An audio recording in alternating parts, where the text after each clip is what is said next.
Hi welcome back to my channel. ఈ రోజు కథ గుప్పెడంత మనసు 26వ భాగాన్ని వినేద్దాం.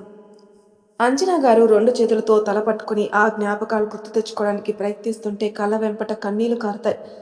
తల ఎంత భారంగా అనిపించినా ఆ అస్పష్టతమైన చిత్రాల్ని గుర్తు తెచ్చుకోవడానికి చూస్తుంటే సడన్ గా అరుంధతి అమ్మా అంటూ చుట్టేసిన సీన్ కళ్ళ ముందుకొచ్చి చేరుతుంది. అంజనా గారు తెలియకుండానే అరుంధతి అనేస్తారు. వెంటనే ఆవిడ మైండ్ అప్పటి వరకు స్టోర్ చేసుకున్న ఇన్ఫర్మేషన్ని, అంటే ఆఫ్టర్ యాక్సిడెంట్ తర్వాత భార్గవ్ గారి కేర్, ఆయన ప్రేమ, వాళ్ళ పెళ్లి, అరువు పుట్టడం, వాళ్ళ లైఫ్ ఇలా అన్నీ గుర్తుకొస్తాయి. వెంటనే కళ్ళు తెరుస్తారు. ఆవిడ కళ్ళలో నీళ్లు, తెలియని ఆవేదన, తీరని ఆక్రోధన. ఇలా ఉన్న ఆవిడ డోర్ శబ్దం వినిపించడంతో అటువైపే చూస్తారు. ఆవిడికి తెలియని కొత్త మొహాలు వాళ్ళు. వాళ్ళ వంక ఎవరు వీళ్ళు అనే క్వశ్చన్ మార్క్ ఫేస్తో చూస్తుంటారు అంజనా గారు. కార్తిక్, ధర్మ అంజనా గారి వైపు ప్రేమ, బాధ కనగలిపి ఇప్పటికి చేరుకున్నామని ఆనందంతో చూస్తుంటారు. అంజనా గారు ధర్మ, కార్తిక్లని మార్చి మార్చి చూస్తుంటారు. ఆవిడ కళ్ళ వెంపట కూడా నీళ్లు కారుతుంటాయి తెలియకుండానే. దేవ్ అంజనా గారి వైపు నవ్వుతూ చూస్తుంటాడు. ఇన్నేళ్ల కష్టానికి ఇప్పుడు అంజనా గారి ప్రాణాలతో కనిపిస్తున్నందుకు. కార్తిక్ వెళ్తున్నవాడలాగి దేవ్ వైపు తిరిగి దేవ్ని హక్ చేసుకుని చాలా థ్యాంక్స్ రా అంటూ ఏడ్చిస్తాడు. దేవ్ కార్తిక్ వెన్ను నిమురుతూ కంట్రోల్ కార్తిక్, ఆంటీ బాగున్నారు కదా అంటాడు. కార్తిక్ హా అంటూ దూరం జరిగితే ధర్మ కార్తిక్తో నువ్వు అన్నదే నిజం, దేవ్ మంచివాడు అంటూ దేవ్ హ్యాండ్స్ పై తన చేతులను వేసి కృతజ్ఞతలు చెప్తుంటాడు. చాలు, ఇక ఇద్దరు ఆంటీతో మాట్లాడని అంటూ నవ్వుతూ చూస్తుంటాడు దేవ్. ధర్మ కార్తిక్ అంజనా గారి దగ్గరికి వెళ్తారు. అంజనా గారి కళ్ళ నీళ్ళు తుడుచుకుని ఎవరు మీరు, మీరు నా వాళ్ళ అంటూ డౌట్గా అడుగుతారు. కార్తిక్, ధర్మ ఇద్దరు మమ్మల్ని ఎలా మర్చిపోతారు మీరు అంటూ బాధగా ఆవిడ కాళ్ళ దగ్గర ఒరిగిపోతారు. అంజనా గారు ఓయ్ ఏంటిది లేవండి అంటారు. అత్త, నీ మాటలు విని చాలా ఏళ్ళు అయిపోయింది అని బాధగా అంటాడు కార్తిక్. అంజనా గారు అత్తనా అని మనసులో అనుకుంటూ ఉండగా ధర్మ అమ్మ, మాపై నువ్వు కసురుకొని కూడా చాలా ఏళ్ళు అయిపోయింది అని బాధగా ఆవిడ పాదాలని టచ్ చేస్తాడు. అమ్మనా అత్తనా అంటూ అంజనా గారు బుర్రలో ఆలోచనలు గిర్రున తిప్పి వెంటనే ఆనంద ఆశ్చర్యాలతో రే కార్తీ, ధర్మ అంటూ 2 చేతుల్ని వాళ్ళ తలపై వేసి నిమురుతూ ఎంత పెద్దవాళ్ళు అయిపోయారా, చాలా అందంగా కూడా ఉన్నారా అంటూ నవ్వుతారు. కార్తిక్, ధర్మ ఇద్దరు ఆవిడ చేతుల్ని పట్టుకుని అందరూ నీ కోసం విలువెల్లాడిపోయారత్తా, నువ్వు లేవంటే నమ్మలేకపోయారు, చీకట్లో బ్రతికేశారు అంటారు. ఆ మాటతో బాధగా నాకు వాళ్ళ బాధ తెలిసేదేమోరా, చాలాసార్లు మనసు మదనపడుతూ ఉండేది, అది నా వాళ్ళ కోసమే ఏమో అంటూ మా అన్నయ్య, అక్క, అమ్మ, నాన్న, పెద్దమ్మ, పెదనాన్న, లక్ష్మయ్య అందరూ ఎలా ఉన్నారా అంటారు. ధర్మ అందరూ బాగున్నారమ్మా అంటే కార్తిక్ అత్త నువ్వు లేకుండా వీడి పెళ్లి కూడా అయిపోయింది అంటాడు కాస్త బాధగా. అంజనా గారు ధర్మాన్ని చూస్తూ అవునా, అమ్మాయి ఎవర్రా, తెలిసిన అమ్మాయేనా లేక ప్రేమ పాఠాలు నేర్చుకుని తెచ్చుకున్నావా అంటారు నవ్వుతూ. ప్రేమ వీడికి అంత లేదత్తా, వాడు చేసుకున్నది నా చెల్లెల్నే, అంటే నీ మేనకోడల్ని అంటాడు కార్తిక్. నిజమా, మా అన్నయ్యకి కూతురు కూడా ఉందా, వెంటనే చూడాలి నేను అంది అంజన. డాక్టర్, సిస్టర్ ఇద్దరూ లోపలికొస్తారు. వాళ్ళు రావడంతో ఫేస్ టర్న్ చేస్తారంతా. డాక్టర్ అంజనా గారి దగ్గరకు వచ్చి అంతా చూసి అంజనా గారితో పర్ఫెక్ట్ అయ్యారనుకుంటాగా, చాలా నార్మల్గా ఉంది మీ పల్స్, ఇంకా మీ బ్రెయిన్ కూడా యాక్టివ్ అయిపోయింది, కాకపోతే మీరే నీరసంగా ఉన్నారు అని కొన్ని టాబ్లెట్లు వాడమని రాసిచ్చి రేపు మార్నింగ్ తీసుకుని వెళ్ళండి అని చెప్పి వెళ్ళిపోతారు. సిస్టర్ కూడా వెళ్ళిపోయాక అంజనా గారు నా కోడల్ని చూపించు ధర్మ అంటారు. హా అమ్మా చూపిస్తాను అంటూ వాళ్ళ పెళ్లిలో ఫ్యామిలీ అంతా కలిసి దిగిన ఫోటో ఫోన్లో ఉంటే ఓపెన్ చేసి చూపిస్తాడు ధర్మ. అంజనా గారు ఆ ఫోన్ తీసుకుని పెళ్లి కూతుర్ని చూస్తూ అచ్చమ్మ వదిల్లా అందంగా ఉందిరా అంటూ ఫోటోని చూస్తూనే పేరేంటి అంటారు. అంజలి అత్త తన పేరు అన్నాడు కార్తిక్. అంజలినా, నా పేరు కలిసేలా పెట్టుకున్నాడు కదా మా అన్నయ్య అంటూ ఫోటోను చూస్తూ ఉంది ధర్మ. అంజు వెనకాల ఉన్న అంజనా గారి అమ్మ, నాన్నలని, అన్న వదిలిన ఫోటోలు తడుగుతూ పక్కనే ఉన్న కార్తిక్ని చూస్తూ ఇంకాస్త పక్కకు చూస్తారు. నవ్వుతున్న అరుంధతి కనిపించడంతో ఆ ఫోటోని ఇంకా జూమ్ చేసి చూస్తూ అరుంధతి, అరుంధతి కదా అంటారు. ధర్మ హా అవును అంటాడు. కార్తిక్, ధర్మాలు. అంజనా గారు అరుంధతి వైపు బాధగా చూస్తూ నేను లేనని బాధపడ్డావా అంటూ అరు రూపాన్ని తలుచుకుంటూ కళ్ళు మూసేసి అరు చిన్నతనం నుంచి ప్రవర్తించిన తీరు, ఎంతటి కష్టాన్నైనా మరిచిపోయేలా చేసే తన నవ్వు అన్నీ గుర్తు చేసుకుంటూ బాధపడుతూ ఉంటారు.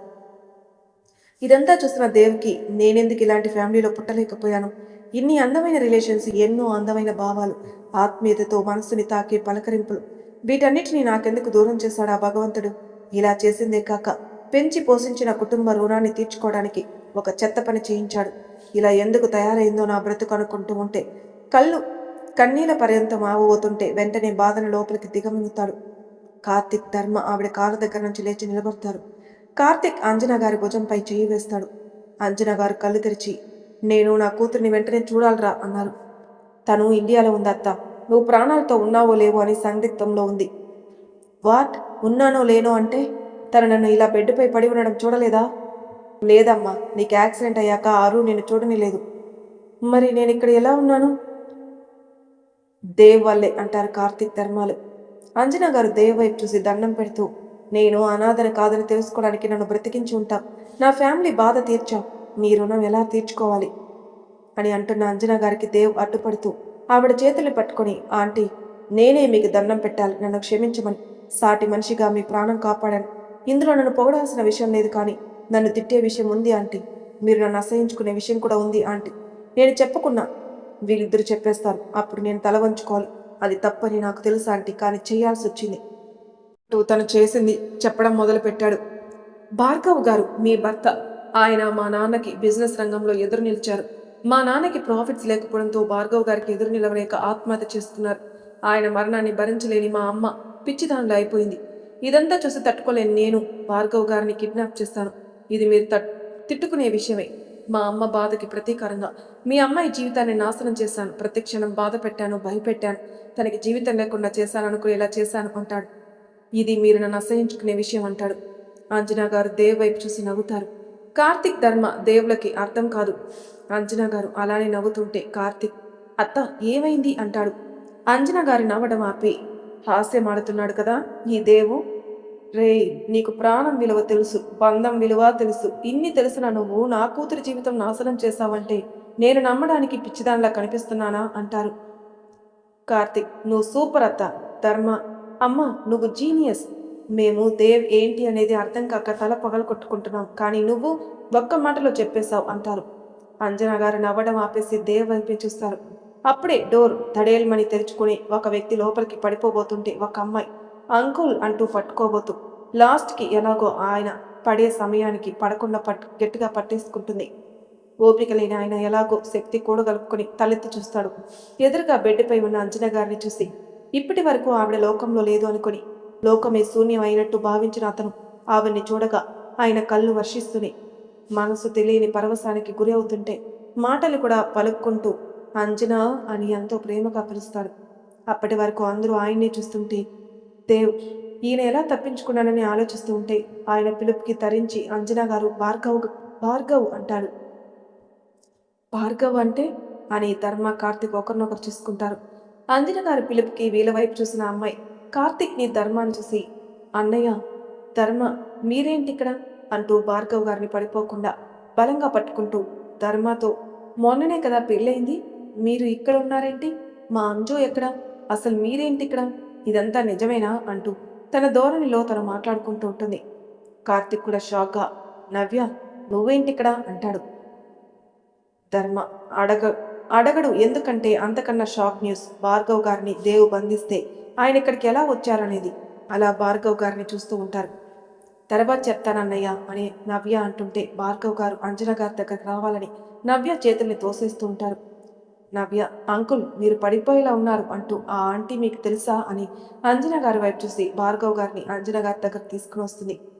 అంజనా గారికి భార్గవ్ గారు ఉన్న కండిషన్ చూసి బాధేసిన ఆవిడికి ఎవరూ లేరని చెప్పి మోసం చేశారని గుర్తుకు రావడంతో భార్గవ్ గారి వైపు కోపంగా చూస్తారు.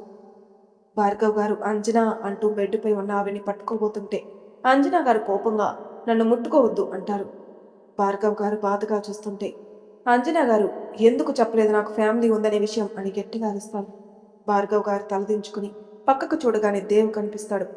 దేవుని చూసిన భార్గవ్ గారు నవ్య చేతుల నుంచి విడిపించుకుని దేవు పైకి విరుచుకుపడి, రే, నా కూతుర్ని ఏం చేస్తావు? అసలు మాపై నీకేంట్రా పగా? ఎవడివిరా నువ్వు అంటూ గొంతు పట్టేసుకుంటారు. ధర్మ, కార్తిక్ అది చూసి కంగారుగా వచ్చి భార్గవ్ గారిని పట్టుకుని ఆపుతుంటే ఆయన ఆగకుండా వీళ్ళిద్దరిని కూడా తోసేస్తూ దేవుని అదిమి పెట్టి నొక్కేస్తూ ఉంటాడు. అంజనా గారి బెడ్పై ఉండే భార్గవ్ అని అరుస్తారు కోపంగా. ఆ కేకతో దేవుపై పట్టు విడిచి అంజనా గారి వైపు తిరుగుతారు. కార్తిక్ వాటర్ అందుకుని దేవుకిచ్చి ఛాతిపై సవరిస్తూ ఉంటాడు. ధర్మ దేవ్ అంజనా గారి వైపు భార్గవ్ గారి వైపు చూస్తుంటే అంజనా గారు ఏం తెలుసునని తను నిందిస్తున్నావు అన్నారు. నీకేం తెలీదు అంజనా, వీడే నా కంపెనీలన్నిటినీ వాడి పేరు మీదకి రాయించుకున్నాడు, నన్ను అడ్డు పెట్టుకుని నా కూతురుతో ఆడుకుంటున్నాడు అంటూ కోపంగా దేవ్ వైపు చూసి మళ్ళీ దేవ్ వైపుకి వెళ్ళబోతుంటే అంజనా గారు ఆగు భార్గవ్ అంటారు. భార్గవ్ గారు అంజనా గారి వైపు కోపంగా చూస్తే, వాడు మీరు అనుకున్నట్టే అయితే ఈ రోజు నేను ఇలా మాట్లాడేదాన్నే కాదు, అంతెందుకు బ్రతికి ఉండేదాన్నే కాదు. తన స్వార్థం తను చూసుకునే మనస్తత్వం కాదు దేవుది. అంత కోపం ఎందుకు? మిమ్మల్ని కిడ్నాప్ చేసి మీకు ఏమన్నా నరకం చూపించాడా? లేదు. పోనీ తిండి పెట్టకుండా మీ కడుపు మార్చాడా? అది లేదు. మీరే తినకుండా ఇలా తయారయ్యారు. అందరి వైపు చూసి, ఏంటి నేను దేవుని గురించి ఇలా ఎలా మాట్లాడుతున్నాను అనుకుంటున్నారా? కొన్ని రోజుల నుంచి ప్రతిసారి నా చేయి పట్టుకుని మౌనంగా ఏడుస్తూ ఉంటాడు ఈ దేవ్. ఆ బాధ నా మనసును తాకింది ప్రతిరోజు. ఒక రకంగా నాకు బ్రతకాలని ఆశ కలిగింది ఈ దేవ్ బాధ తెలుసుకోవడానికి అంటూ ముగిస్తారు. దేవ్ అంజనా గారు చెప్పిన మాటలకి బాగా ఫీల్ అయి ఆవిడ దగ్గరికి వెళ్ళి, నన్ను చంపనివ్వండి అమ్మా, నేను చేసిన మోసానికి ప్రాయశ్చిత్తం అనుకుంటాను అంటాడు. కార్తిక్, నువ్వేం మోసం చేయలేదురా. ఆరు జీవితానికి మచ్చ అంటించినట్టు చెబుతూ తనని బాధ పెడుతున్నట్టు పెడుతూ నిన్ను అంతకన్నా ఎక్కువగా బాధకు గురి చేసుకున్నావు. భార్గవ్ గారి కంపెనీలన్నింటినీ అరుకి పెళ్ళయ్యే వరకు నువ్వే రన్ చేస్తున్నట్టు ఆ డాక్యుమెంట్లో రాయించుకున్నావు. ఇంకా భార్గవ్ గారిని కిడ్నాప్ చేసి ఆరు తనకు అన్యాయం జరిగిందని వాళ్ళ నాన్నకి చెప్పకుండా చేసి ఆయన కూతురు జీవితం నాశనమైందని బాధపడకుండా చేశావు. ఎందుకంటే అరుకి ఏ అన్యాయం జరగలేదు, నువ్వు చేయలేదని తనని. కానీ ఏదో చేసినట్టు నాటం ఆడావు. అరుని నమ్మించి బాధ పెట్టావు. మరి ఎవరిని సంతోషపెట్టావు? భార్గవ్ గారు ఎదగడం వల్ల మీ నాన్నగారు భార్గవ్ గారిపై ఎదగలేకపోతున్నారని ఆత్మహత్య చేసుకున్నారు. ఇందులో ఎవరిది తప్పుంది? అసలు ఏంటి ఇదంతా? ఎవరి కోసం చేస్తున్నావు దేవ్ అంటాడు కార్తీక్. ధర్మ కూడా, చెప్పు దేవ్, నువ్వు చెప్తే మేము అరుణ్ని ఎలాగైనా కాపాడుకుంటాం, నువ్వు ఈ ఒక్క హెల్ప్ చేయి దేవ్ అంటాడు. దేవ్ ఆలోచిస్తూ, మీ అరుంధతిని మీరు కాపాడుకోవచ్చు, కానీ మా అమ్మ ఆనందం దూరం అయిపోయి తను ఇంకా పిచ్చిదైపోయి చచ్చిపోతుంది, అందుకే నేను చెప్పను. ఈ మాటలతో ఏదో తట్టినట్టు అంతా నీరసంగా ఉన్న భార్గవ్ గారి చేయి బిగుసుకుంటే కళ్ళు కోపంగా తయారవుతాయి. పెంచినందుకు ఆవిడ కోసం నా ప్రాణమైనా ఇస్తాను అంటాడు దేవ్. నవ్య అసలు ఏం జరిగి ఉంటుంది, ఏంటి గందరగోళం అనుకుంటుంది. ఎవరు దేవ్ అమ్మ? భార్గవ్ గారికి ఎదురు నిలవలేక చనిపోయిన బిజినెస్ మ్యాన్ ఎవరు అనుకుంటారు అంజనా గారు. ధర్మ, వీళ్ళ అమ్మ ఇంకా పిచ్చిదవ్వడం ఏంటి, ఆవిడ ఏమైనా సైకోనా అనుకుంటున్నాడు. దేవ్ మాట్లాడడం స్టార్ట్ చేసిన దగ్గర నుంచి కార్తిక్ భార్గవ్ గారిని దేవుని మార్చి మార్చి చూస్తుంటాడు. భార్గవ్ గారి భావాల్ని అంచనా వేయడానికి ట్రై చేస్తూ ఉంటాడు. కానీ తనకేం అర్థం కాదు. రామ్ రెడీ అయి ఆర్డర్ ఇచ్చిన ఫుడ్ రావడంతో కాసేపు కార్తిక్ వాళ్ళ కోసం వెయిట్ చేస్తుంటాడు. కానీ వాళ్ళు రాకపోవడంతో తిందామని తినబోతుంటే రామ్ ఫోన్ ట్రింగమని మోగుతుంది. కార్తిక్ ఏం అర్థం కాక భార్గవ్ గారి ఫీలింగ్స్ని దేవ్ మాటల్ని కంపేర్ చేసుకుంటూ రామ్ ఫోన్కి వెంటనే దేవ్ మదర్ గురించి ఇన్ఫర్మేషన్ తెలియాలి, ఎంత త్వరగా వీలైతే అంత త్వరగా అని మెసేజ్ చేస్తాడు. రామ్ తినబోతున్న వడలాపి ఎవరు మెసేజ్ చేస్తారా అని చూసిన రామ్కి కార్తిక్ మెసేజ్ కనిపించడంతో అది చదివి మనసులో ఏదో జరిగే ఉంటుంది, లేకుంటే వీడు ఇప్పటికిప్పుడు అని అవి అడగడే అనుకుని తనకి తెలిసిన ఒక ఏజెంట్ని కాంటాక్ట్ అయి దేవ్ డీటెయిల్స్ చెప్పి వాళ్ళ మదర్ గురించి ఇన్ఫర్మేషన్ చెప్పమని అడుగుతాడు. ఆ ఏజెంట్ ఒక 15 మినిట్స్లో ఇస్తారని ఆ పనిలో పడతాడు. అలా ఎవరి దూరంలో వాళ్ళు ఆలోచిస్తూ ఉంటే దేవ్ అన్నాడు కదా ఆవిడ కోసం ప్రాణమైనా ఇస్తానని. ఆ మాటకి భార్గవ్ గారు దేవ్తో, నువ్వు ప్రాణం ఇవ్వడం కాదు, తనకి అడ్డొస్తే తానే తీస్తుంది ఎవరి ప్రాణమైనా, ఆ విషయం తెలుసా? ఆ మాటతో అందరూ స్టన్నై చూస్తారు.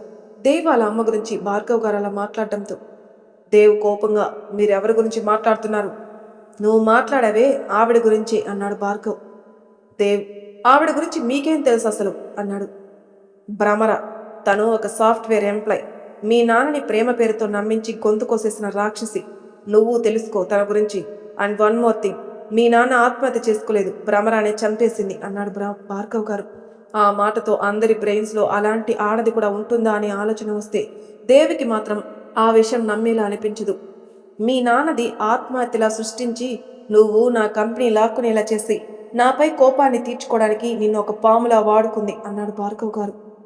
దేవ్ అసలు ఏం మాట్లాడుతున్నారు, నన్ను నమ్మించలేరు ఇలా చెప్పి, మీరు ఎన్ని అబద్ధాలు చెప్పినా నేను మీకు లొంగను అన్నాడు. దేవ్, భార్గవ్ చెప్పేది నిజం కాదు అని నువ్వు అనుకుంటున్నావు అంతేనా అంది అంజనా. హా అని అంజనా గారి వైపు చూస్తుంటాడు దేవ్. సరే ఒక్కటి అడుగుతాను, నిజం చెప్పు. అడగండి అన్నాడు దేవ్. నా కూతురిని జీవితం నాశనం చేయాలని నువ్వు ప్లాన్ చేశావా, లేక నీతో ఎవరైనా చేయించారా అని అడిగేసి, అయినా నువ్వు అలా నాశనం చేసి ఉంటే ఆ విషయం తెలిసిన నా కొడుకు అల్లుడు నిన్ను ప్రాణాలతో ఉంచేవాలే కాదు. నువ్వు తన జీవితం నాశనం చేసినట్టు నటించావు. నాశనం చేయలేదు. అక్కడే తెలుస్తుంది నువ్వు ఎవరి ముందో ఎవరికో ఆ పని చేసినట్టు. అరుంధతిని ఇబ్బంది పెడుతున్నట్టు నటించావు అంతేనా? దేవ్ తెల్లమొహం వేసుకుని చూస్తుంటాడు. కార్తిక్ మనసులో, అత్త, ఇప్పుడే నీ బ్రెయిన్ పనిచేయటం మొదలుపెట్టినా నీ బ్రెయిన్ షార్ప్ లెక్కుంది అనుకుంటాడు. ధర్మ అప్పుడు మనసులో, నిజంగా ఎవరి వల్ల దేవ్ అరుణ్ ఇబ్బంది పెట్టాడా అనుకుంటున్నాడు. దేవ్ కాస్త తేరుకుని, అదేం లేదు, నాకు అరుణ్ని బాధ పెట్టడం ఆనందం, అందుకే బాధ పెట్టాను. కానీ నా క్యారెక్టర్ చంపుకోవడం ఇష్టం లేక నేనేం చేయలేదు తనని. ఆహా అంటారు అంజనా గారు. అంటూ కార్తీక్, నేను లేనప్పుడు అరు విషయంలో ఏం జరిగింది అంటారు కాస్త సీరియస్ కానీ. కార్తీక్ ధర్మ ఇద్దరు కలిసి పూసకొచ్చినట్టు మొత్తం చెప్తారు. అంజనా గారికి చాలా కోపం వస్తుంది. వెనక ఏదో జరిగింది, తెలుసుకోవాలి, తెలుసుకుంటాను అని దేవ్ వైపు చూస్తూ సెలైన్ పీకేస్తుంటే భార్గవ్ గారు అంజనా అంటే భార్గవ్ గారి వైపు ఒక్క చూపు చూసి బెడ్ పై నుండి లేవబోతూ కార్తీక్ ధర్మ అంటారు. వారిద్దరూ చెరువు పక్కకొచ్చి పట్టుకొనుంటే బాడీ పనిచేయడం ఆపేసింది కదరా, అందుకే ఇప్పుడు లేవడానికి ఇబ్బందమైంది అంటూ వాళ్ళ భుజం చుట్టూ చేతులేసి ఒక చైర్లో కూర్చోబెట్టండి, కాస్త నా నడుం సర్దుకునేలా అనగా కార్తీక్ ధర్మ కాస్త దూరాన ఉన్న ఒక వీల్ చైర్లో కూర్చోబెడతారు. అంజనా గారు చైర్లో కూర్చున్నాక కార్తీక్ ధర్మాల వైపు చూసి, కార్తీక్, నువ్వు భార్గవ్కి సెలైన్ పెట్టించి భార్గవ్కి భ్రమల గురించి ఏం తెలుసో భార్గవ్ని అడిగి నువ్వు తెలుసుకుని ఇక్కడికి రా. కార్తీక్ ఓకే అత్త అన్నాడు. అంజనా గారు ధర్మ వైపు చూసి, ధర్మ, నువ్వు ముందు ఈ అమ్మాయి అంటే నవ్య భార్గవ్తో కలిసి ఇక్కడికి ఎలా వచ్చిందో తెలుసుకో, ఆ తర్వాత కార్తీక్ దగ్గరికి వెళ్ళు అంది. ఒక 30 minutes వరకు దేవ్, నేను తప్ప ఈ రూమ్లో ఎవరు ఉండకూడదు, వెళ్ళండి అంటుంది. ధర్మ అమ్మ అంటుంటే కార్తీక్ ధర్మ భుజంపై ఒక చెయ్యి వేసి ఇంకో చేత్తో ఎవరూ చూడకుండా అంజనా గారికి ఫోన్ ఇచ్చి చిన్న స్మైల్ చేస్తూ, అత్త చూసుకుంటుంది పద అనేసి భార్గవ్ గారిని నవ్యాన్ని తీసుకుని బయటకు వస్తారు. భార్గవ్ గారికి చాలా బాధగా ఉంటుంది అంజనా గారు సరిగ్గా మాట్లాడినందుకు. భార్గవ్ గారి ఫీలింగ్ అర్థమైన వాడిలా కార్తీక్ భార్గవ్ గారి భుజంపై చెయ్యి వేసి, అత్త కోపం నీటి బుడగ లాంటిది, మీరు మీ రీజన్ చెప్పండి, మీ ప్రేమే ఒక్కటి చేస్తుంది అని ధైర్యం చెప్తాడు. మరి తర్వాయి భాగంలో ఏం జరుగుతుందో నెక్స్ట్ ఎపిసోడ్లో తెలుసుకుందాం. అంతవరకు నా ఛానల్ సబ్స్క్రైబ్ చేయని వాళ్ళు ప్లీజ్ సబ్స్క్రైబ్ చేసుకోండి, లైక్ చేసి షేర్ చేయండి, మీ అభిప్రాయాలు నాకు కామెంట్ రూపంలో తెలియజేయండి. Thank you for listening.